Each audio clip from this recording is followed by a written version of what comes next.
Le jour du match, les deux géants vont s'affronter aujourd'hui pour nous offrir un autre classico. On va démarrer l'année 2026 avec un autre classico, mais cette fois-ci, c'est en finale de la Super Coupe d'Espagne à partir de 19h GMT. Pour la quatrième fois consécutive, le match se jouera en Arabie Saoudite au stade Abdallah Sport City en Arabie Saoudite l'Arabie Saoudite qui va livrer les couleurs du FC Barcelone et le Real aujourd'hui. La forme actuelle du côté de Barcelone en demi-finale, on a vu avec une Manita qui a écrasé humilié cette équipe d'Athletic Bilbao et Real Madrid pourtant qui n'est pas du tout mal et qui est très bien solide défensivement parce que battre cette équipe d'Atlético Madrid et filer en finale de la Super Coupe d'Espagne montre réellement d'une mentalité d'acier et c'est les merengues mais surtout avec beaucoup d'agressivité. Et voilà, et des combativités. On connaît les couleurs des classicos, ça n'a jamais été un match facile et ça a toujours été un match de ouf et d'un gris des gars qui vont nous livrer aujourd'hui un match vraiment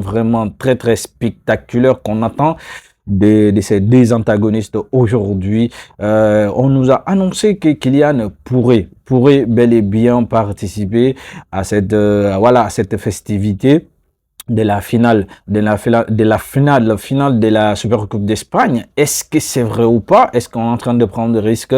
Parce que là, il s'agit des Barça, il s'agit des Clasico, le match le plus suivi de cette planétaire. Et là, franchement, qu'est-ce qui se passe? Qu'est-ce qui est en train de traverser la tête des dirigeants du Real? La question, ça sera à 19h GMT. Du côté du Barça, on sait qu'ils sont en jambes en feu, mais Classico reste toujours Classico. Il ne faut pas s'emballer, il ne faut pas crier la victoire en avance parce que à chaque fois que même si on dit que Real est en dessous de son niveau, mais Classico, on voit un autre visage du Real, on voit un autre visage du Barça, si tel est le cas chez le Barcelone et Barça qui enchaînent quand même des victoires et c'est une très belle chose et qui est en train de retrouver ses sensations de la saison dernière et c'est une très belle chose, c'est effrayant et ça fait peur quand même à ses adversaires directs, mais que cela ne tienne, Real reste toujours Real, le grand Real avec très expérimenté dans des grandes compétitions, il faut pas les sous-estimer. Surtout Fede Valverde et Rodrigo sont en jambes et sont en forme actuellement du côté du Real et plusieurs joueurs du côté de FC Barcelone qui sont en forme aujourd'hui. Voilà les gars, les couleurs, en tout cas le Classico est déjà lancé.